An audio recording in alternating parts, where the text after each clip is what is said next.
பிரச்சனை இல்லாத மனிதன் யாராவது ஒருத்தங்களை காட்டுங்க பார்ப்போம். முடியாது.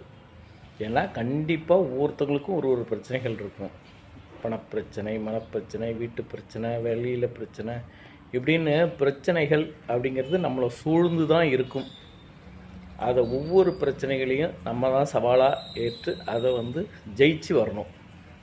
இதுதான் வாழ்க்கை. எனக்கு பிரச்சனை ஒன்று கூட இல்லை, நான் நிம்மதியாக இருக்கேன் அப்படின்னு சொல்லி யாராவது ஒருத்தவங்க கை தூக்குங்க. முடியவே முடியாது. ஏதாவது ஒரு பிரச்சனை அவங்களுக்கு இருக்கும். மனுஷன் இந்த பிரச்சனைகள்லாம் எப்போ தெரியுங்களா எதிர்கொள்ள ஆரம்பிக்கிறான்? சின்ன வயசில் குழந்தை பருவங்களில் இதெல்லாம் பிரச்சனைகள் கிடையாது. நமக்கு விவரம் தெரிஞ்ச பிறகு ஒரு மேலே ஆசைப்பட்டு ஒரு மாதிரி, அதாவது எப்படின்னு கேட்டிங்கன்னா, சம்பாதிக்கணும், நிறைய சம்பாதிக்கணும், நல்லா வசதியாக வாழணும், இன்னும் நிறையா சொத்துகள் சேர்க்கணும் அப்படின்னு நினைக்க காலகட்டம் வரும்போது தான் நம்ம பிரச்சனைகளை எதிர்கொள்கிறோம்.